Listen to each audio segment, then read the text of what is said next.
All right, welcome along to the RT Soccer Podcast. Raf Diallo here. You can watch or listen in on RT.ie or wherever you get your podcasts. And you can also subscribe to the latest episodes on YouTube, Apple, Spotify, etc. for free. This week, we're going to be talking about the Ireland women's friendlies, the latest League of Ireland action, Marc Canham's football pathways plan, and much more. So I'll be joined by Keith Treacy and Paul Corry. But first, the Ireland women's senior team are in the midst of action and drew 0-0 against Italy in Florence on Friday evening, and they play Wales on Tuesday. It was a largely impressive display against the Italians, especially in the first half when they pressed intensely, kept possession well, and played in a different shape to the usual one that they have been using. RT Sports' Anthony Pyne has been reviewing the game for us. I caught up with him on Saturday. There was a tweak to the approach, which Eileen Gleeson spoke about after the game, and she was very pleased with the adaptability and the flexibility that the team had shown. I mean, we had seen a 3-5-2 quite a bit in the Nations League, obviously very successfully, but Ireland were playing a better team last night than they've faced since the World Cup. Italy are ranked 14th in the world, and so they changed things up a little. They had four at the back and had a sort of 4-1-4-1 formation, which offered them real solidity without the ball. But they troubled Italy. They looked good. They played some really good stuff. It was a very close, tight game, but I was impressed with Ireland. I was impressed with how they moved the ball through the thirds, how they built from the back. I was impressed by the fact that they basically had a new engine room in there. They were missing Tyler Toland and Denise O'Sullivan, of course, who had been present throughout the whole Nations League, ever present. Jessie Stapleton came in and did really well in midfield alongside Megan Connolly and Rusha Littlejohn, and then on the two wings, Izzy Atkinson was really good again, and Jess Sue did really well. First game in 17 months, I think, for Jess. She suffered an ACL injury and she's just coming back, so it was great to see her, and she is a real asset as well, Raf, a strong asset who would have went to the World Cup, I think, had she not suffered that injury. The only thing I would say about Ireland, I think if Ireland had genuine pace up front, they would take some stopping. I really think it would be, if they had raw pace, it would give them a totally different dimension. Kira Carusa had another strong game. She's excellent at holding the ball up. She's really good at bringing other players into the game, but she's not particularly quick. And although we do have players like Jessu, Izzy Atkinson, Leanne Kieran come off the bench and did well, clever, sprightly attackers, we don't have really genuine pace, I don't think, and that is unfortunate. There's nothing really Eileen Gleeson can do about that. It's just it is what it is. But what we do have is a strong competitive squad that looks deep, and she has options, and those options are allowing her to play a couple of different systems, which is something that she really wants to implement. She doesn't want the team to be one-dimensional and predictable. So this is all part of, I guess, the evolution and the move towards playing more expansively and getting the balance right. And this is crucial. I mean, it wouldn't make sense to approach a game against Italy, who bet Spain in the Nations League just before Christmas. They bet Spain 3-2. Like, it doesn't make sense to approach that game in the same way that you would approach, with all due respect, to Albania. But obviously they're a weaker team, and you can take more risks in terms of how you're set up when you do a spot, because you're going to get the ball back quicker. There were periods of the game where Ireland kept the ball really well, but there were also periods of the game where they had to live without the ball, and they did that really well. So I thought it was really encouraging for them. They have Wales at Tallaght Stadium on Tuesday. The indications are that will be a very healthy crowd, and it could be a record crowd indeed for an Ireland women's home international at Tallaght. Of course, they played at the Aviva Stadium last September. So, look, 7 games into Eileen Gleeson's reign now, 6 wins, 1 very creditable draw, and as I mentioned, missing players, like key players like Denise, Tyler Toland, and there's a few others. Like, it's a competitive, deep squad, and I mean, it's summed up probably by Niamh Fahey picking up the Player of the Match award. She hadn't played since the World Cup. Louise Quinn was on the bench. Aoife Mannion was on the bench. Diane Caldwell was on the bench. So we're well stocked, in most compartments. Right, so that is RT Sports' Anthony Pyne there speaking to me on Saturday in the wake of the 0-0 draw against Italy. And of course, the Wales game, which is taking place in Tallaght on Tuesday, is live on RT2 and the RT Player at 7 p.m. And we'll also have a live blog on rt.ie/sport and the RTE News app. And the shape of the team that Eileen Gleeson picked was a 4-5-1, it seemed initially. So obviously Brosnan in goals, and then you had Heather Payne, Caitlin Hayes, Niamh Fahey, who got player of the match, returned at left centre back, and then you had Katie McCabe at left back, and then you had Jess Zhu tucked in slightly from the right hand side, and then a very combative midfield of Rusha Littlejohn, Jess Stapleton, Megan Connolly, and then on the left side and more unlike Zoo on the other side, you had Izzy Atkinson, who was hugging the touchline a little bit more on the left, and then Kira Carusa, who was leading the line and pressing from the front.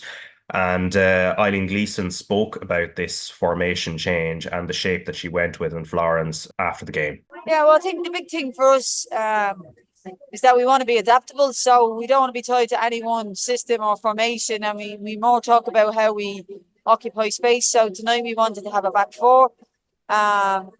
Potentially they would push up three. We didn't particularly want to be 3-for-3, so 4-for-4. But in going or 4-4v3, we always talk about creating numbers up. So at that point, we're making the decision to try out the back four.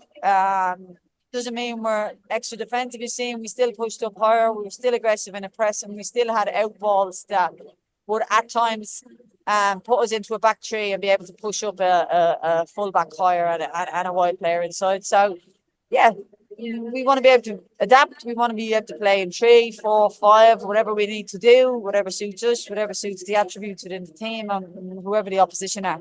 And player of the match was Niamh Fahey, as I said earlier, who was back from injury, which had kept her out of Ireland's matches since the World Cup. She was speaking to Anthony after the match as well. Niamh, well done. Welcome back. How good did that feel to play so well in your return?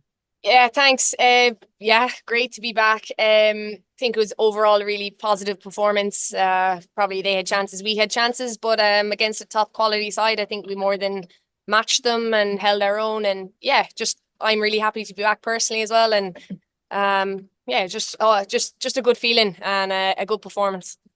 This week has been your first sort of taste of life under Eileen's managership. How have you found it? Yeah, I've really enjoyed it. The whole setup is so professional. I was so impressed from the first day that I came in. Obviously, I missed the Nations League, and then just to get a feel for the setup, it's a high performance elite setup, and yeah, it's where it should be, and I'm absolutely delighted to be part of it at the minute.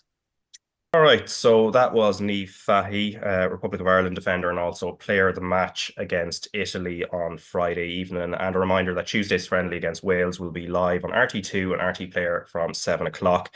Now, I'm joined by Paul Corry and Keith Treacy, and we've got plenty to talk about, including the Carabao Cup final, lots of League of Ireland action as well, but we're going to start is last week's football pathway plan, which was presented by Marc Canham, the FAI Director of Football, which is a blueprint of where the association is looking to take the game in regards to the structures and player development and the calendar. And Paul, I know you spoke a bit about it on Game On last week, and I suppose we'll get into the plan itself and what it means and, you know, the pros and cons, but I guess something is needed given just how fragmented the game has been traditionally here for such a long time.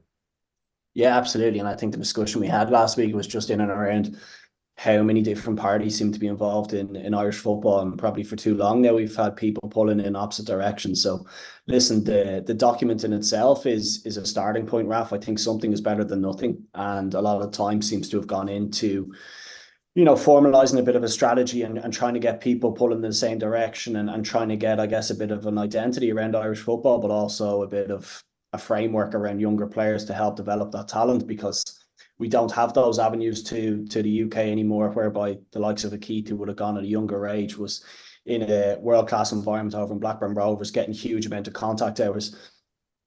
This plan, certainly it lends itself as a strategy, and there's ideas there with regards to kind of, integrating football into education, increasing contact hours, and all of this is great stuff and it looks brilliant on a page, but at the end of the day, we need funding to back it up. And you don't have to go too far with regards to League of Ireland grounds or League of Ireland academy facilities to understand how far away we are from what is, let's say, the norm across Europe. And it's not bad from a perspective of you can use that document, I think, from a funding perspective to try improve facilities across the board. But we have stood still for so long now.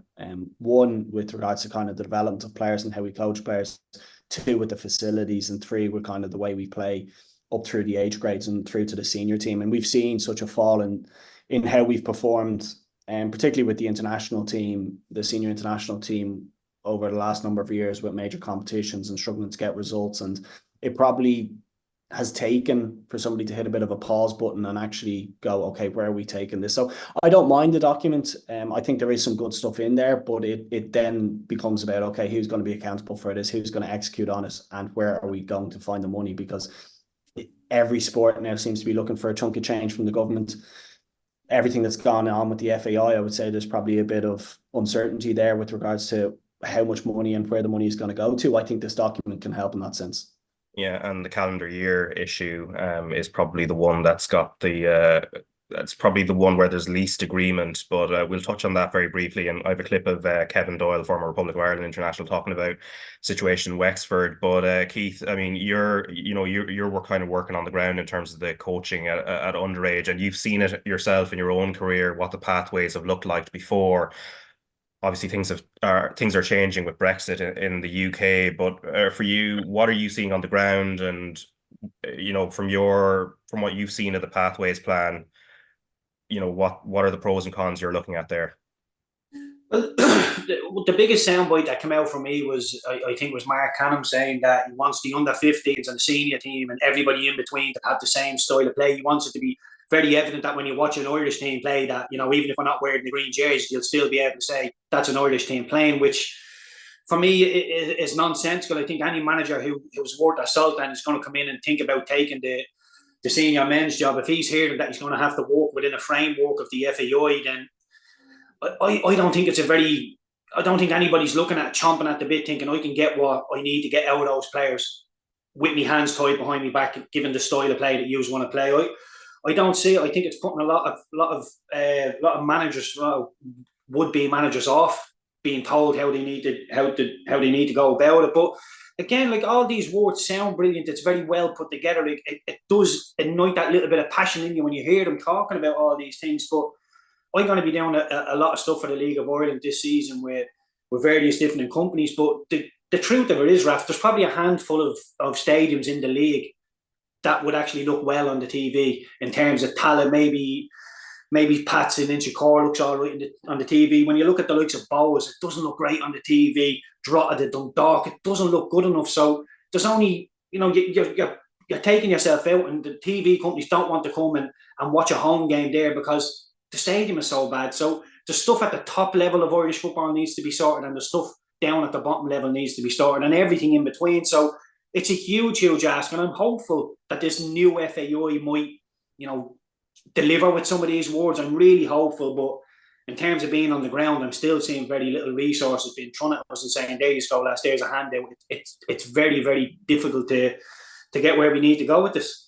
Yeah, and let's listen to Kevin Doyle just on the calendar year issue. So this is the plan, is to go from essentially reflecting where the League of Ireland is in terms of summer football, so that it starts off really from January all the way till December, rather than, say, the English model, which starts off in the autumn, finishes towards the the start of the summer. Lots of good stuff, lots of things you would want to see in there. And I think, over the course of the last few years, just me, I'm involved day to day with my kids in Wexford and underage football and all the stuff they speak about in this thing. And the first thing I look for, I suppose, is what we're going to get out of it. Or my local club, Glenbarntown, we're involved with heavily. And how is it going to affect us? And unfortunately, the first thing I see is a problem, because I know they're not going to hear me saying this in the FAI, but talking about aligning the seasons. It was summer soccer they tried to bring in a few years ago. I think they've rebranded it now to the calendar year, they're calling it. And just in country clubs, in Wexford, in clubs like our own, we have fabulous amount of players. I think we have the most in any club in the county of players, but they all also play GA in the summer. So you're talking about getting this whole document, so getting more people involved, more players involved, more coaches. It'll be the opposite for us. We will lose players. Players will be burnt out. Players won't be able. Parents will be burnt out. This is not possible. I have 3 young kids. They all play soccer. They all play GA. They play hurling, play football. And it's a nightmare for those month at the end of the season and the month at the start of the season where the whole lot overlap. So for us to to have to do that during the summer is just not going to work. We're going to have to pick one or the other, and that's going to be the case. And in a country club like Wexford, it's going to be GAA will win out a lot more than soccer. And I know he talks about collaborating, and 11,000 hours consulting. We have coaches who do more. You know, we've coaches who do the GAA and in the winter coach the soccer team. They can't do it all. So They'll be lose divorced. coaches, We'll lose coaches. It's just, I'd love to them to come to us, come to Wexford. It's a massive soccer county. I know we're seen as a GAA, a massive soccer county. Come. You know, I played for Ireland. I'm now I'm de facto chairman of this club. Everyone else does all the work, but my name is down as chairman. But to come and, you know, to speak to grassroots, we're a perfect example of a grassroots football club who needs help. We want to see footballs, bibs, goals for pitches. That's what we want to see out of a report. We don't care about the bigger, you know, big words, waffly stuff in a report. We want to see what we can get week to week that will help us, help our young kids. 6-year-olds said we start at 5 years of age up to men's teams. The men's teams will lose. They have an A and a B team. If it goes to them having to play during the summer, which it says in the report they will have to play, follow the League of Ireland season, they will lose at least one team because every one of them plays GAA. Kevin Doyle speaking last week on our Champions League coverage to Joanne Cantwell there, just about his thoughts on the aligning of the seasons. And Paul, just on that, I mean, when you look at in the consultation feedback, I think 65% of the people surveyed are you know, okay with the idea of going to calendar year football and aligning the seasons in that way, but there needs to be plenty of buy-in to make this work. It does, but at the same time, Raf, I think if you're trying to get agreement across everybody and across all stakeholders and parties, you'll be here till 2030 before we get any sort of agreement in place. So I think, you know, from the FAI's point of view, I can absolutely understand why it is they've pushed forward with this calendar year. A lot of the document is in around participation and increasing the hours kids have in playing games. And you speak to any parent or speak to any underage side over the Christmas period and heading into January and February has been a nightmare because pitches haven't been playable, games have been called off, and kids aren't having those contact hours. So switching from, you know, your so-called winter football into summer football, you would like to think will increase the contact hours that kids are going to have with football and in matches and training sessions and so on. So from that perspective, I can certainly understand it. I just think if you're going to try balance everybody's opinions and what everybody wants as being the ideal situation, you'll be here for too long trying to get something in place. And listen, I can understand Kevin Doyle's point, but at the same time, you know, participation in sport is about fun and it's also about enjoyment. And I think the ones who enjoy football will probably lend themselves, or who have an appetite to play football will make that decision at some point in their life that they're going to go down one avenue one way or another. And maybe it's going to come a little earlier, but I'm not sure it's going to rule out too many people who have the potential to go on and make a career, whether it be in League of Ireland or whatever level that might be. So I back the decision. I think it increases our participation and increases our contact hours, which is so important when you're comparing yourself against countries across the Europe. Because I know Keith has mentioned this before. Kids in the UK are double and tripling the amount of time and training sessions they have compared to what we're getting into kids in Ireland. So this move hopefully at least increases the chances and increases the development time that we have. Yeah, I think it's something Damien Duff has raised plenty of times in terms of the amount of training sessions. Pretty much, yeah, as you said, it is double. And I think in fairness, in the FAI document as well, they did talk about, I think for the very youngest age grades, that they're more than happy for people to sort of combine sports, because we are a multi-sport nation as well. So we'll see where that goes, obviously, in terms of the potential funding for it, and some of the other issues that'll be that'll be poured over time. But let's talk League of Ireland. And just a reminder, this Friday we've got Derry City against St Patrick's Athletic live on RT2 and the RT Player at 7:35 p.m. So that's our next live game. And then we'll also have a live blog on rt.ie/sport and the RT News app covering all of the Premier Division games. And the results last Friday: Waterford with a very, very notable 4-1 win away at Drogheda United. Galway United, also the other promoted team to have got their first win of the season, and they beat Dundalk 2-0 away. Shells in a derby match against Shamrock Rovers, who seem to be making a slow start as they did last season, won 2-1, and Bohs won 1-0 at St Pat's, although there were other matters that happened in the game that also gained a lot of attention. And then on Saturday night, Sligo Rovers and Derry City drew 0-0, and of course, when you do all the maths and you look at the table, no team has got a 100% record, and already we're 2 rounds in at this stage. But Keith, I know you were alongside Oisín Langan on commentary at Richmond Park on Friday night. And before we talk about the flares and all the other stuff that went on early in the second half, Bohs' performance first. I mean, they'd started off with a fairly, a draw. Maybe they would have been disappointed with at home to Sligo Rovers last week, but they defended really well at Pats, and then they got the goal as well. Yeah, it was a strange old night, because I was doing interviews before the game, and the narrative seemed to be that Bohs are a little bit weak defensively and Pats are so strong offensively that they'll be able to hurt them and Pats will just get the win. And that's basically what the minds were thinking. But as soon as Bohs come out, Pats, they huffed and puffed for about 5-10 minutes at the start of the game, but they didn't force the issue. When balls went out of play, they walked over, they passed backwards. It was all nicey. The Bohs, the 2 banks of 4 for Bohs didn't really have to work that hard to cover the ground, because the Pats passing was so slow. At times, Roque Keating was really, really isolated. The ball was getting fired up to him, and Jake Mulroney and Keane Levy were playing as inverted wingers. So it was sort of a box midfield type of thing. So there's very, very little width. The 2 fullbacks for Pats were trying to provide the width, but it was like 50, 60-yard runs to get up the pitch. So really, really difficult. A lot to work on from Pats. But I thought Bohs were brilliant. A perfect away performance. They people don't like using this term, but game management. They managed the game really well. At times it looked like Bohs were happy to let the game drift and just let it go to a draw. But as the away team going to Inchicore, given the draw to Sligo, you're thinking Bohs are well within their rights to come here and get a point. But the more the game seemed to go, I looked at Oisín halfway through. I put the lazy button on my mic and I said, "This has Bohs written 1-0 all over it." And he smiled at me. He said, "No chance." And when they won the penalty, which I have to be honest, I didn't think it was a penalty. I thought it was a little bit soft.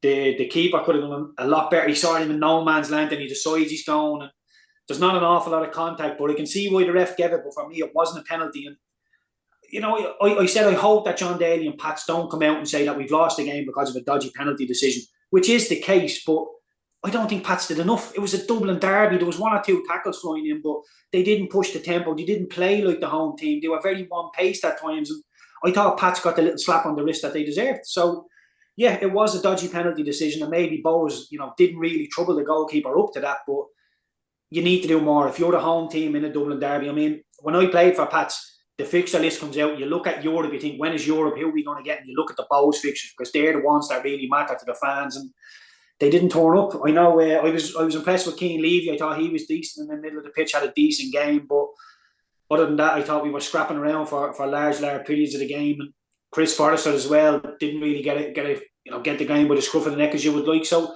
a lot to work on for Pats. I thought they struggled because they didn't have too much width in the game. But fair play to Bohs. A lot of people said they would be weak defensively. I thought Keane Bourne was excellent, and they just did what they had to do in an away performance. Yeah, I need to find out where the lazy button is on the mic and start using it a bit more. But you were talking about how Roque Keating was isolated for Pats. The one thing I kind of know, I don't know if you, I don't know what you made of it, but Sten Reincourt, the Bohs centre forward, like he's a big physical presence. But James Clark, who seemed to have a really good game and had a good influence for Bohs, they seem to, their best stuff seemed to come when the 2 of them were able to link up a little bit closer. I think Bohs had a clear plan that obviously Pats are going to have a bit of the play. They're going to try and suffocate us, pen us into our own half. So they were happy to just win it, go to Ryan for it. And I think Clark was the one that was told, when that ball goes forward, you're getting released. You need to be the one to get close to him. I love James Clark. I think he's a brilliant, brilliant footballer. He looks one pace, but I think that's the sort of one pace that you look at Xavi and Iniesta and you think they never look in trouble. I think it's because he reads the game so well. Can manipulate the ball and move it really quickly. So he's getting better with every game, James Clark. And I like to look at Ryan for it. He's not one that you look at him initially and think he'll score 20 goals this season, but he's an absolute handful, and people around him will get more goals because of him. So nobody will relish playing against that big boy whatsoever. So Bohs have a base that if they can defend like that for the majority of the season, they'll be there or thereabouts come the end. But I have a feeling it was a Dublin derby and Bohs really got the bit between their teeth with the Sligo draw. They felt their backs was against the wall. So do I see Bohs playing like that every week? unfortunately not. So I do think they'll drop a couple of points over the season, which will see them drop down the league. But not bad from a away performance going to Inchicore. I thought they were spot on, exactly what Declan Devine would have wanted. Yeah, and Paul, like looking at it from the defensive point of view as well, because given they were coming into the game with Rob Cornwall having suffered an ACL injury, and then you know they've signed a lot of defenders in the last week or so as well. I think about 4 of them have come in, but you look at the lineup they named: Matt Lillander at right back, you've Keane Byrne, you know, Paddy Kirk, who's normally a left back, slotting in at left centre back, and then you've Jordan Flores, who's traditionally more of a midfielder, playing at left back, and that it seems more, you know, sometimes you can be missing the big names and the key cornerstones, but it's just how you're drilled on the night as well.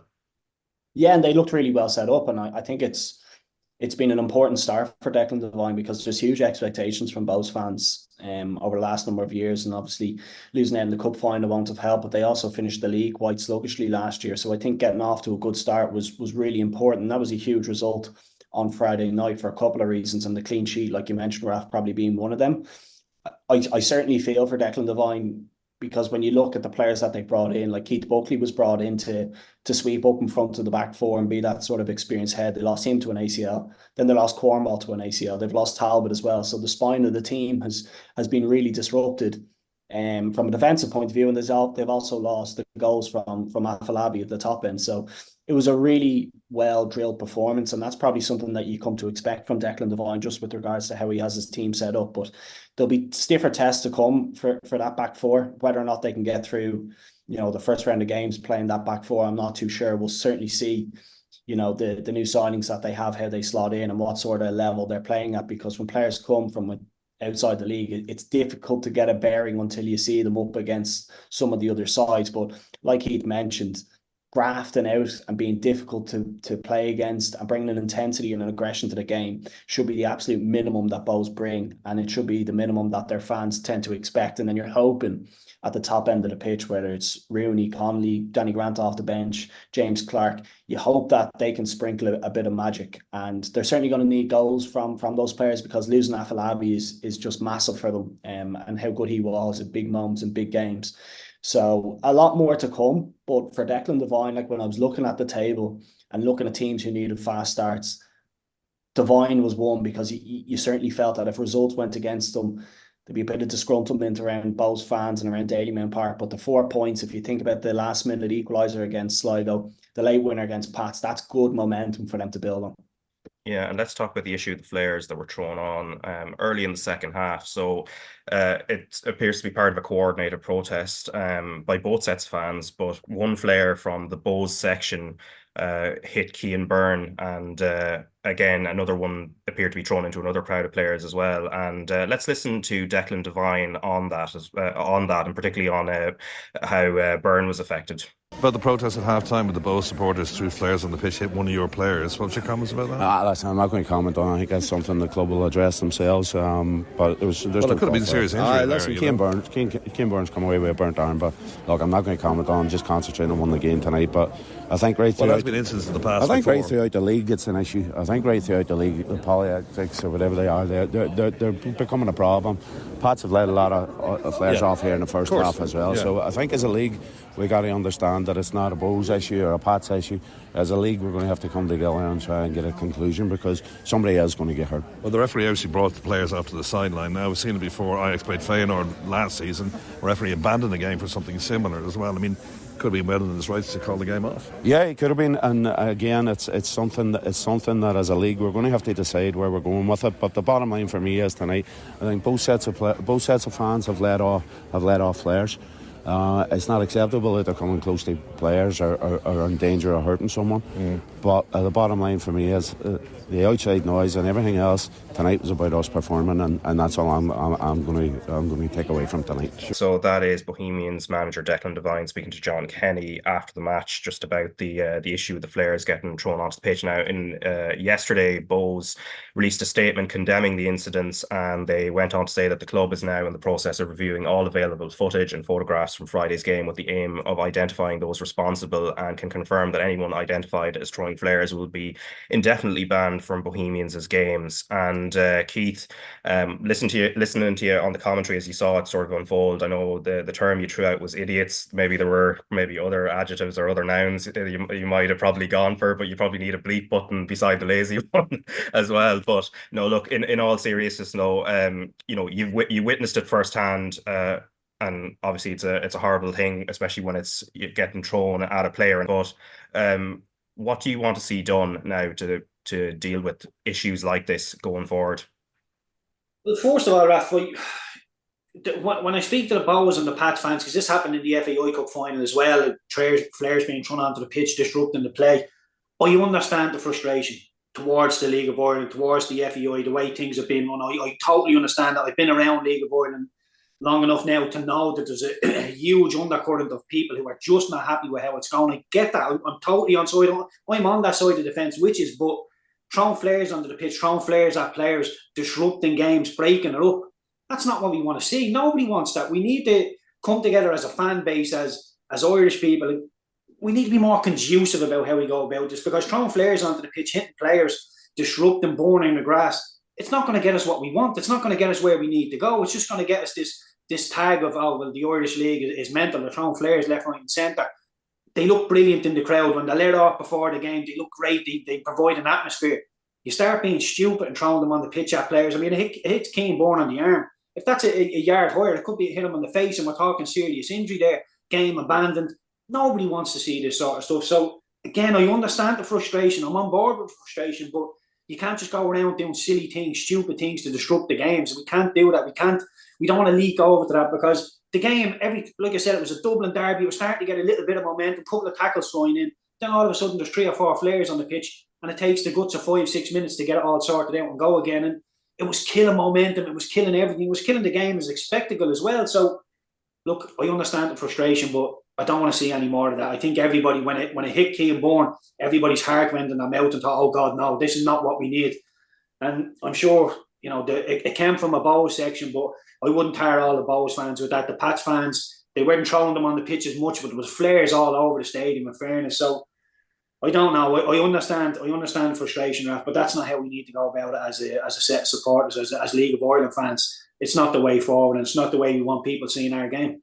Yeah, and of course, as mentioned in the Bohs statement there will probably be consequences, but we'll see what happens with that. But Shelbourne got a very very notable win against Shamrock Rovers, Paul. And would you put it down as a sort of statement win? Because there was stats going around about how long it has been since Shelbourne have beaten Shamrock Rovers, and also just how important it is for Damien Duff as well. And I suppose considering as well, they missed an early penalty that Tyreek Wilson sort of put wide of the post.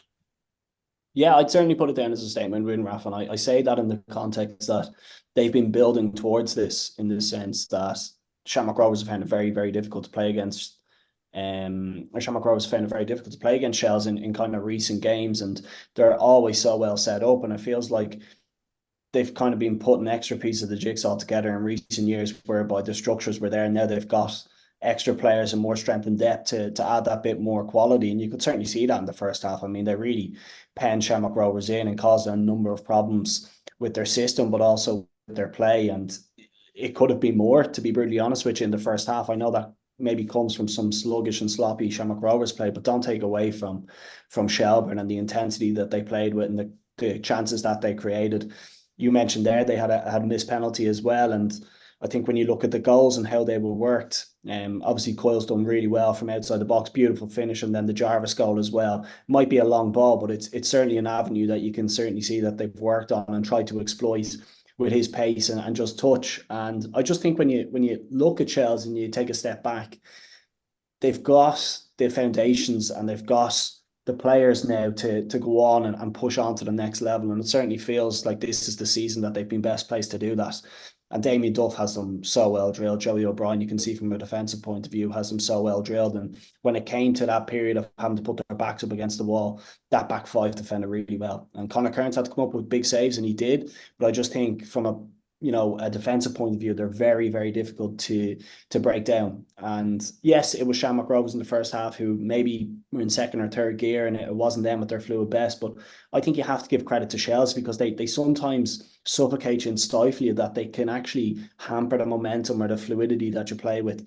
And they're going to be a really difficult team to play against again this year. I think they've gone to another level, and I think they'll win more games and score more goals this season because of the players that they've added.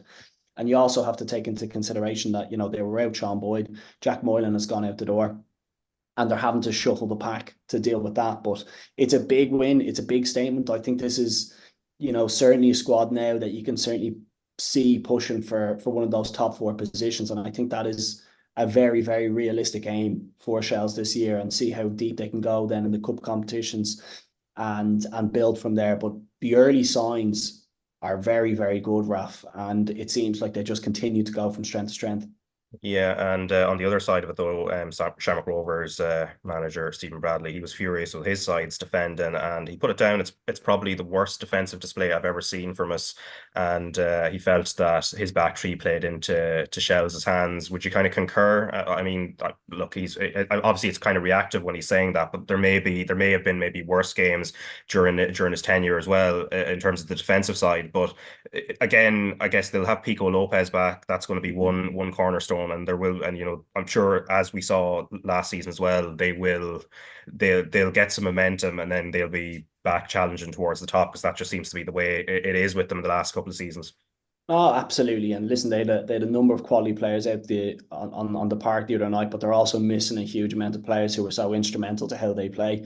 I think what will really hurt Stephen Bradley is the nature of the goals that they gave away. I think the first one, when Coyle gets the ball out of his feet, Sean Hoare can do more, and he can put more pressure on Coyle just to put his head down. He's given him a bit too much room to just use his body and guide it into the right-hand corner. And then the second goal, it's not something you typically see with Rovers. A ball that has directly come from a goal kick in between the two centre halves. There's just an element of confusion between Honohan and Cleary, and Jarvis takes advantage of that. And you probably reflect and go, if Pico's in there, it maybe doesn't happen. One, because he's so quick and he can eat up the ground and probably match Jarvis, but also he's such a presence and he's such a good communicator that he probably takes ownership of that situation and he stamps it out. But there's a bit of transition there, Raf. Like, Pico isn't there at the moment.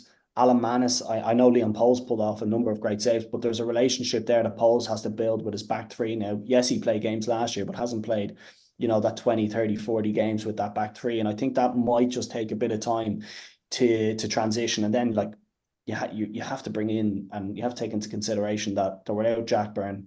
They've Aaron McEneff to come back in. Neil Ferrugia is out. Trevor Clark is out. They've so many players that will come back into the fold that they will go on and win games. But it just seems like it's taken, similar to last year, they're gotten off to a bit of a slow start, but you would expect that they would run through the gears and they would start to pick up points. They have a good opportunity at home against Drogheda this Friday. But the one thing I will say on them is, having watched them against Dundalk and then having watched them again on Friday, when you take Neil Ferrugia's pace out of that team, not that they become predictable, but they have to be very precise with how they play, because they don't really have that individual who can stretch in behind or who's going to go wide in one areas and take players on. So from a defensive point of view, from Michelle's point of view, you know that you can kind of afford to give them a bit of space in behind, because they haven't got those legs to stretch in behind. And I think the sooner they can get a Neil, even a Trevor Clark, somebody who's powerful and quick over those 5-10 yards, that has been so important for them in recent years, whether it's been Andy Lyons when he's gone wide, whether it's been Neil, whether it's been Ronan Finn who's played high and wide. They need that outlet. And that gets them so many goals, gets them so many dangerous areas, and it creates so many chances. And when you take that out, you look around the players that they had, Dara Burns, Dylan Watts, Darren Nugent, Rory Gaffney is quick, but probably not got that blister in pace. You start going, okay, if they drop behind, if a team sits in, it's difficult to break them down. And they maybe have found that. But I would expect that the goals will come and the chances will certainly come with it. But they need to find that little bit of spark, I think, in wide areas. Yeah, and one final point on this game between Shells and Shamrock Rovers. So it was Damien Duff's comments afterwards about just how laid back Will Jarvis is, and that while he doesn't train particularly well, he's had to bite his lip because Jarvis always turns up on the Friday night and plays really well. And there was sort of a comparison made to Berbatov from his time playing with him at Fulham. Now he's not comparing him in terms of like pure ability. Berbatov's obviously a complete one-off, and was a world-class player at his peak. But Keith, I mean, again, I suppose there's always a sense that teams want as many hardworking players and great trainers. And again, another example that comes to mind is Carlos Tevez, who was apparently a terrible trainer at every club he was at, but he certainly didn't play like that when he was on the pitch. But I mean, I'm sure you've come across players in your career where they don't look particularly impressive in training. Maybe they're holding back a little bit, but you can sort of indulge them because what happens on a Friday night, with whether it's in the League of Ireland or on a Saturday or a Sunday, elsewhere, it makes up for it. Yeah, I've had it with a number of players over the years, and it's quite flipped. And the one that jumps to mind straight away is Craig Bellamy. From the outside looking in, you think he wouldn't be a good trainer. He'd be somebody who'd be quite flippant and come in and think, "Oh, the world's against me. I don't want to be here." But he always played well on the weekend. He was totally the opposite, Bellamy. He was a brilliant trainer. He trained like his heart, like his life depended on it. Even in the gym, he would go into the gym and give 100%. He was trained like a mad thing. And then you would go to the likes of Benny McCarthy, who really didn't care. He would just turn up and train wherever he would like. But then a Saturday would roll around, and he was just unbelievable. But we had a nickname for, you remember Roque Santa Cruz at Blackburn? Yeah, I remember, Paraguayan striker, yeah.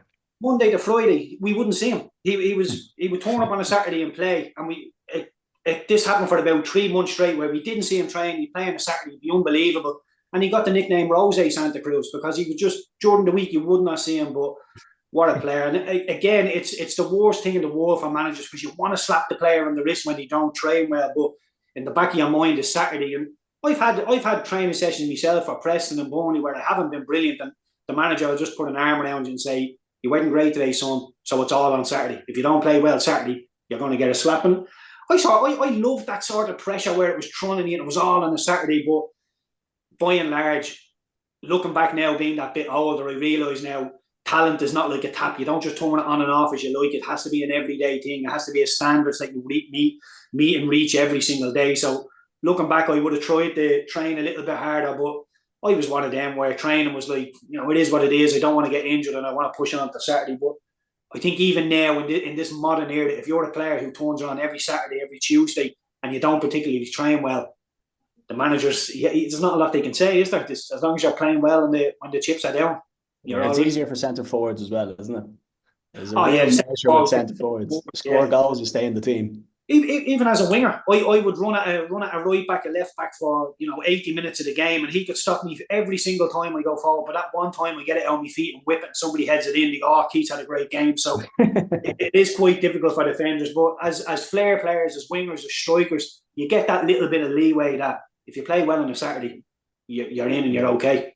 Yeah, and then Waterford, speaking of playing well, played brilliantly at Drogheda United, won 4-1. Darragh Leahy with a couple of goals, 2 headers, and also Padraig Hammond on his return to the league also got his first, I think, as he jokingly tweeted, or it's not called Twitter anymore, is it? But anyway, I'll just keep calling it tweeting and etc. And you get my point, but that his 13-year goal drought in the League of Ireland is over, so that was great for him. But I think the main point, Kevin Doherty, from a Drogheda United point of view, Paul, was pretty, was hugely disappointed with the way his team defended. And I think the quote he said was, "I could put it down to players not doing their jobs as they were told to do." And looking at the goals, there was no tracking of runners, whether it was an open play, but also when it came to set pieces, which was, I think, 3 of Waterford's goals came from that source.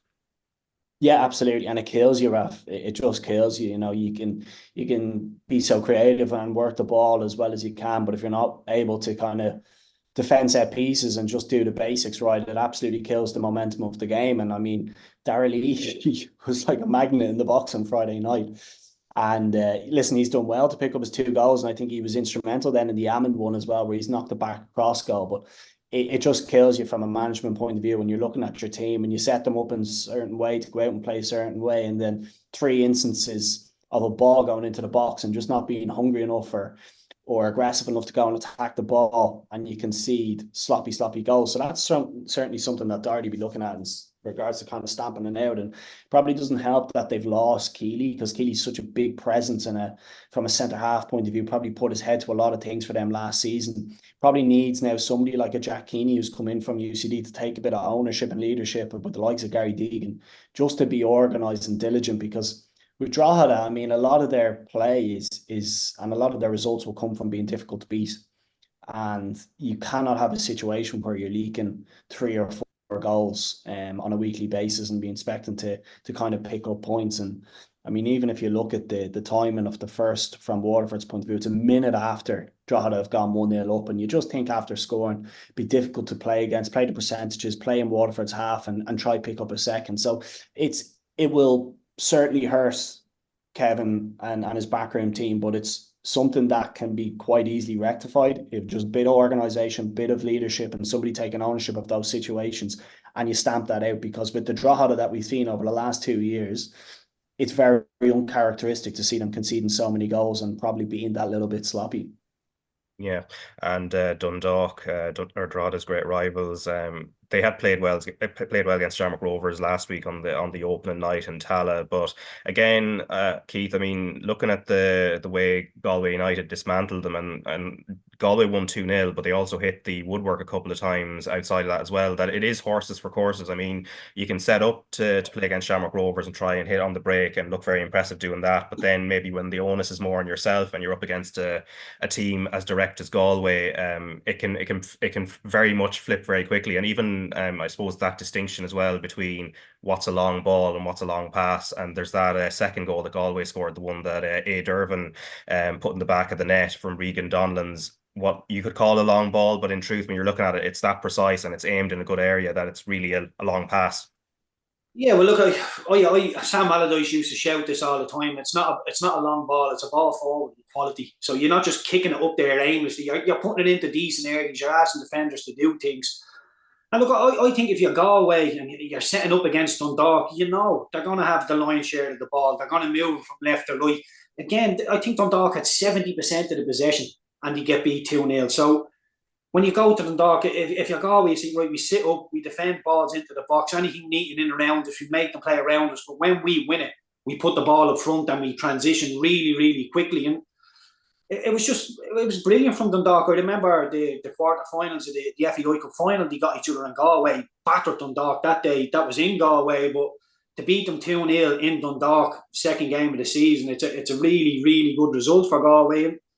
I don't think a lot of teams, even Shamrock Rovers, Pats, I don't think anybody be looking at Galway thinking we'll turn them over easy enough, because they're really well drilled. They defend balls into their box really, really well. And I know Pats turned them over the first game of the season, but I think a lot of people would struggle to go and get 3 points in Galway. I don't think it's going to be a done deal. And I think Galway don't surprise you. Like tactically, they don't come and give you anything that you thought, oh, I didn't see them doing this. They get the ball, they put it into the box. They don't mess around with it in city areas. They defend well, and their work rate is through the roof, which you would expect given their manager. So nobody's going to fancy playing this Galway team, and I think they have enough, Raf. I think I've already seen in the last 2 games, the back end of the FAI Cup last season, I think they'll be strong enough. I'm not sure who's going to be the whipping boys this year with no UCD.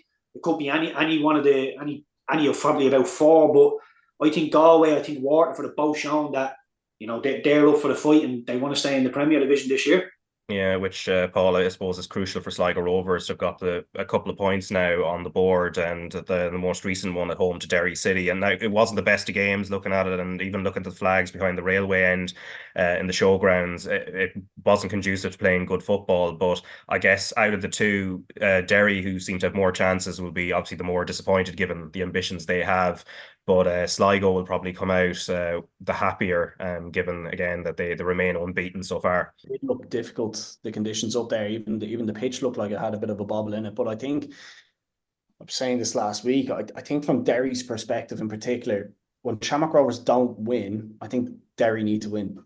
And early on, if you can start to open up a bit of a gap against them, maybe it gives you a bit more confidence as opposed to what happened last year. And their aspirations have to be that they're going to win the league and that they need to do everything they can to win the league. So, yeah, Sligo's a very difficult place to go, and I actually thought they looked a bit more structured and set up this time around than what maybe they showed at the end of last year, where sometimes they rolled over a bit. But for Derry, I think they'll probably view that result on Saturday as a bit of a missed opportunity. You saw some of the chances they had. They looked particularly kind of dangerous down that left-hand side with Duffy and McElhenney drifting into those areas with patching. And you just hope kind of with Pat Hooban at the top end of the pitch that they could have supplied him with maybe just a bit more of a clinical opportunity or two to put it to bed, and you kind of hope that you get out of there with a scrappy 1-0 win. You open up a bit of a gap already on Shamrock Rovers, but it wasn't to be. I mean, Daniel Kelly had a very good chance later on, and McGinty's done well to save, but I just view, and I think if anybody is to take advantage of Shamrock Rovers slip-ups, whoever it is, when Shamrock Rovers drop points, you need to win games. And you need to try do whatever you can to open up a bit of a gap against them, because yeah, they've dropped points in their first two, but they will come good and they will go on one of those run of forms. And it's just whether or not the likes of a Derry City have enough in the tank to go and put teams to bed. So I thought, particularly having known the result from Friday night, that they might have gone to Sligo and win. And listen, it's not the worst result, and more will come from that Derry City side, but I just thought that was a bit of a missed opportunity. But for Sligo and John Russell, it looked, like I mentioned, like a bit more of a Sligo performance. They started the season quite well last year, and then they seemed to roll over in games, Raf, and that was certainly something that you began to worry about, because they were leaking a lot of goals and they were becoming very easy to play against and very easy to beat. A clean sheet, McGinty back in goals, that sort of foundation and that sort of base is certainly something that they can build on. And the fact that they've got Max Mata at the top end of the pitch, goals are back on that side. I think Conor Malley's a good signing from Dundalk. I think he's creative when he gets into those positions, and it's just how much they can extract from those types of players will maybe determine where it is they're going to end up at, come the end of the season. And Keith mentioned it, there's no UCD this year. It's very, very difficult to look at that table and go, okay, that's going to be the bottom one or two. I probably thought it was going to be Waterford, but Waterford has started really well. And for Sligo, it's very important. The expectations of the fans up there, what they've done in previous years, they've won cups, they've been competitive. They have to at least get on that journey of getting back to that situation. And their home form is going to be very important. And that wasn't a bad point on Saturday. Yeah, and as we come into the first Monday, Friday of the season, Derry City are probably the ones that'll be the ones to watch, and literally in the sense of you can watch an RT2 and RT player on this Friday, Derry City against St. Pat's, and you can check the full fixture list on rt.ie/sport and also the RTE News app. But after they play Pats on Friday, Derry then on Monday, they are away at Shamrock Rovers. So that's a huge kind of 6-pointer there for them, and that could obviously colour how the start of the season is looked at for them, depending on how it goes. But First Division, the results on Friday night, Cove Ramblers and Athlone Town drew 3-3 in a thriller there, where Cove Ramblers came from 3-1 down to earn a point there at Turner's Cross, which is where they're playing at the moment while they get the pitch laid down at St. Colman's Park. And Finn Harps and Cork City drew 1-1.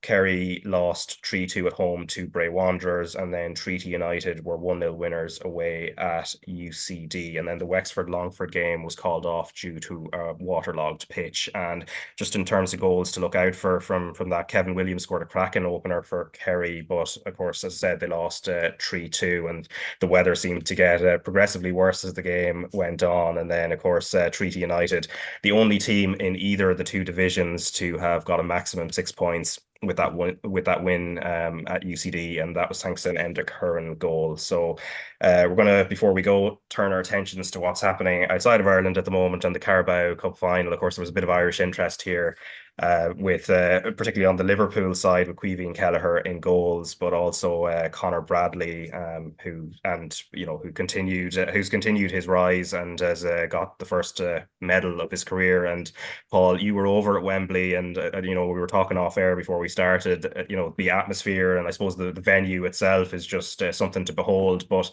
what did you make of the game as it went on? Yeah, I mean, it was a really good day out, and as 0-0 goes in the 90 minutes, there was plenty of action and plenty happened within. It's a game. I know Keith kind of mentioned there about Pats and Bohs and having a feeling that Bohs are going to win at 1-0. I had a feeling that Liverpool were going to win the longer the game went on, because Chelsea just so inefficient in front of goal. And listen, they had the chances and they got into really good areas, and Kelleher pulled off some great saves, but particularly the Palmer chance, like you got to put that away. There's the Enzo Fernandez chance at the start of the second half, another one that gets away. Conor Gallagher in the 1v1. There was also instances where they got into really dangerous areas and they just couldn't find the right pass or the right moment to exploit the Liverpool back four. And it just felt the longer it went on, Chelsea weren't going to be able to score. And I think when they reflect on it, they'll certainly feel like it's one that got away. I think some of the comments have been slightly harsh on Chelsea. I thought they played quite well, albeit not Liverpool's strongest side. I thought they played well on the day and they certainly created enough to go and win. But there's that lack of sort of killer instinct or ruthlessness within Chelsea that they have to create so many chances to put teams to bed or even to score a goal. And that's been something that's been consistent throughout the season. I mean, Jackson just hasn't done it enough this season, and the longer it went on, the more it felt like it was going to go Liverpool's way. And I mean, you can't take away from the Liverpool result because they were without so many bodies. I mean, the list of players that weren't even on the bench yesterday, they all would have either started or come on ahead of some of the younger kids that entered the game in the final moments. And I mean, some of the play, like Kelleher, I can't explain how good Caoimhin Kelleher was yesterday, Raf. Not only with his distribution, how comfortable he looks in the ball, but previously, you would have looked at him and thought he's not small, he's quite tall, but his presence has sometimes felt like you put a high ball in there and he could be in a bit of trouble. You can sort of see that the shoulders have come back. There's a confidence within his game, and that probably comes from playing games with Alisson being out and the Europa League this year. He was absolutely fantastic. His decision to come out and smother Conor Gallagher, the save from Palmer, he was just flawless. Everything he did was absolutely perfect. And then you've got players like Van Dijk. I mean, it was so fitting that he went and scored the winning goal because he's been at the forefront of everything Liverpool have done. And then other individual performances were very strong. But I felt anyway, on the balance of play, Chelsea probably did enough to win the game. But that's not to take away from Liverpool and what they did. The fact that they had those 3 young academy players on the pitch at the end, to go and win it from there was a massive achievement. And the goal, was very fitting that it went to Van Dijk. Yeah, Kelleher was immaculate according to Gary Neville, and this was just coming up to half-time and extra time. Obviously, that wasn't the quote that caught most people's attentions anyway. But I presume, Paul, you don't want to hear it repeated again, the bottle jobs thing. But Keith, just on both teams were actually quite young. The teams that were named in terms of average age. I mean, Chelsea's one was actually younger than Liverpool's when the game kicked off. Obviously, Liverpool then with substitutions and then the more academy players that came on, that drastically went down to about an average age of 20 from 25 originally. So we're looking at 2 young teams, but it's a very, very different model. Obviously, Chelsea have sort of splurged on what are supposedly high potential players. Liverpool, it's a very different model where Klopp, and I think the term Klopp's kids is being used, but they're trusting academy players in big moments. Yeah, they trusted the academy players in big moments. It's not as straightforward as, Klopp wanted to play the kids in the final, so he did it. I think his hands were tied given the amount of injuries he had, and there was a lot of players out there. Luis Diaz was out on his feet towards the end as well. A lot of tired bodies, but the narrative of Klopp's kids beating the Blues, billionaire bottle jobs, it's a little bit false because the Chelsea team is just as young, if not younger, than the Liverpool team. So, look at Gusto at right back, Colwell the centre half. There's a lot of young boys in this Chelsea team, but we view them that little bit differently because they've got 6-7 year contracts. They're on 120 grand a week already, and you sort of think, oh, well, they've made it because their financial situation and their contract situation tells you they've made it. But that's not quite the case because they're still really, really young kids, and we're not sure what we're going to get out of them either way. So, look, with Chelsea, they're just too wasteful in front of goal. They seem okay everywhere, but just too wasteful. And the Palmer chance, it's a brilliant save from Caoimhin Kelleher, but it should hit the back of the net. He should score that. The Gallagher chance, I think it's brilliant defending from Kelleher because as the ball is coming over, it's a little bit of a slow ball. Gallagher looks and he takes his touch and looks up, and all of a sudden Kelleher's on top of him. He can do nothing but kick it off him. So that was brilliant goalkeeping. But you just sort of felt Liverpool will get this done. They're just that they'll get over the line. Somehow they'll do it. The disallowed goal, the Van Dijk forced goal that was disallowed, it's a bitter pill to swallow. You look at it and you think it's a goal. Them sort of things happen every single set piece, but letter of the law, I can see why it wasn't given. I think it's the right decision. It would grate on me. Had I been a Liverpool player running around on that pitch, I'd have been given out to the high heavens that it should have been a goal. But with the VAR, with where Colwell would have ended up, where the ball landed, he would have been in the vicinity to make, defended that little bit better. So it is a foul. It, as I said, it grates on you, but it is a foul. And yeah, look, I don't know where Chelsea go from here. Like, I don't know how Pochettino drops the hammer. I don't know how he slaps people on the wrist. I don't know how he motivates them, because the young Liverpool kids, they're playing for the future because they've only got 18 months, 2 years. They're unproven. They're not on the 100 grand deals. So they're still hungry. They're still wanting to go. Whereas the Chelsea young boys, they're comfortable. They're financially comfortable. They're all right for the next couple of years. The likes of, and I hate saying Mudryk because I feel like I'm picking on him. I say it that much, but it's an 8-year deal. How do you motivate somebody who's on 100 grand plus and he's on an 8-year deal? I think it's nonsensical. I think there has to be a fire in the lad's belly. There has to be. And if you've got that much financial stability and that much of a length of contract, how do you fight? How do you light a fire under these lads? I just don't understand it, and I don't envy Pochettino. I really, really don't. I think the dressing room is getting away from him there. Not because he's a bad manager, just because of the length of contracts. I think you have to be an unbelievable professional to still start going at 100%, running through brick walls, going to the well, knowing that, well, I'm going to be here longer than the manager anyway, so it doesn't really matter what he says to me. So yeah, I find it very hard to get behind Chelsea. They have an awful lot of talent in that building. And on any given day, they can click like they did against Manchester City. They can click, they can give you a bit, but I think more often than not, they'll be disjointed. And with the whole host of players coming in, coming out, I think it's probably what's to be expected. Everybody thinks Pochettino's a great manager. He'll get it right, but it's not as easy as that. It really isn't as easy as that. You need a whole host of characters to get it right. So Chelsea, an awful lot of work to do. Liverpool, not at their brilliant best, but just winning games. Yeah, just on that, Rafa, yes. Just one observation from being in the ground. Sometimes you can't gauge it as much on the television. The game has become so technical, particularly in the middle of the pitch. I mean, when you've got inverted wingers or wingers drifting into the middle of the pitch, you've got fullbacks coming in there. There's so many bodies around that centre circle, and you have to be so technical to play in those areas, and it just accelerates so quickly. And some of the play essay was just fantastic. I thought Caicedo had a really good game. Now a lot of people say he was lucky to be on the pitch, but his ability to break up the play and then link it with Fernandes and Gallagher in those tight areas, it's brilliant to be in the ground and watch. And similarly so, Harvey Elliott, McAllister, Endo, I thought had a fantastic game. You don't probably appreciate how technical and how good they are in tight areas and how much they risk the ball playing out from the back until you're in the ground. And I just thought that was something it was great to be there and see two of the top sides going at it against one another. And if you bring that back to our kind of pathway plan, as the FAI have put it together, you have to be so technical to play at the top end of the game. And I would even say from my time when I was in the UK, I'm sure it was with Keith, it's gone up levels again. It really, really has. And players are just machines. But not only are they machines, able to control the ball in tight areas, being able to find gaps, being able to find spaces is just incredible. And I thought both sides did that really, really well yesterday.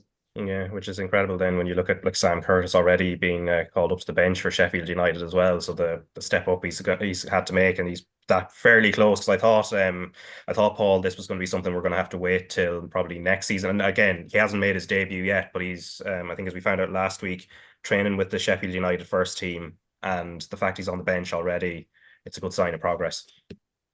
Yeah, it is. And listen, a lot of the opportunities that came about for those Liverpool players was the fact that people were out injured or through suspension or whatever that might be. And similarly for Curtis, Holgate was out through suspension yesterday, and that brings about him sitting or being on the bench, and maybe that will bring an opportunity for him further down the line. But I'm sure Keith to be able to talk to this. Anytime I saw Sam Curtis as a young lad, I mean, he just oozes confidence. He's not fearful of situations, and he certainly wouldn't have been fearful if had he been thrown onto the pitch yesterday. And he will certainly be somebody who will eat up opportunities when they come his way. If you're looking at maybe longevity and where he's going to get those opportunities, maybe Sheffield United going down is probably better for him, Raf, in the longer term, because some players will have to leave, some will have to go out the building. And maybe then, once he gets a pre-season under his belt, he's got a real good opportunity of playing consistently within that Sheffield United side. Now, that sounds a lot easier than what the reality of it is. He probably has a couple of levels to go up from where he was playing in the League of Ireland, and physically maybe he might need to develop as he enters his kind of late teen years and in his early 20s. But from a technical perspective and from an attitude perspective, I mean, he has done particularly well over the last number of years, and absolutely certain that when his opportunity comes, he won't shy away from it. He's not that type of personality. He's not that type of player. And Sheffield United, difficult situation at the moment, but I'm sure over the next 6 to 12 months you'll see Curtis playing within that side. Yeah, and I suppose the final point before we go, and this is Adam Idah, Keith, and he's already scored 2 penalties for Celtic after going up there on deadline day, and he's gone and scored his first 2 from open play against Motherwell yesterday. And I guess the welcome mat from the club was great, but the fans there seemed to be a little bit of misgivings about whether, when they're looking to invest in a striker, whether Adam Idah was the one they really wanted. Yet so far he's proving, and I mean, obviously he's got qualities in terms of his hold-up play and his ability to run in the channels, his strength, his height, etc. But this is the way, getting, goals are the currency he needs, and he's showing that right now. Yeah, his first goal in particular, after the header, was brilliant forward play as a winger. When I see goals like that, I think that's a forward I'd love to play with, because you just get the ball out of your feet, you put it into a decent area, and he's in there amongst us. So that header was brilliant. I was impressed with his second goal as well, because he stays within the width of the goal. If you come outside the width of the goal, Raf, it's so difficult to hit them balls first time. If he comes outside there, it makes the finish a lot harder. So it's like he's thinking about where he is in terms of pitch geography, where he needs to stay. And like you look at Erling Haaland. I know Adam Idah and Erling Haaland are a million miles apart, but look at Erling Haaland's movement. He might pop out to the middle of the pitch the wings, get a little bit of interplay, but you'll see him looking over his shoulder and think, I don't want to be out here. I'm not going to score a goal from out here. So he gets back into the middle of the pitch. And Adam Idah's now, his positioning is an awful lot better. And I'm with you, Raf, when Idah went to Celtic, I'm listening to an awful lot of Celtic fans and I'm thinking, that's not the signing we wanted. It sort of felt like the Celtic fans thought, that's a bad sign. And I thought, well, give him a chance, see how he does first. And thankfully now he's starting to score goals from open play. He looks decent, hold the play. And if he can get a little bit of confidence in that Celtic team, Brendan Rodgers, I hear, is putting in an awful lot of work behind the scenes with him one-on-one sessions, which makes him feel loved. The Celtic fans, 60, 70,000 Celtic fans screaming his name as well.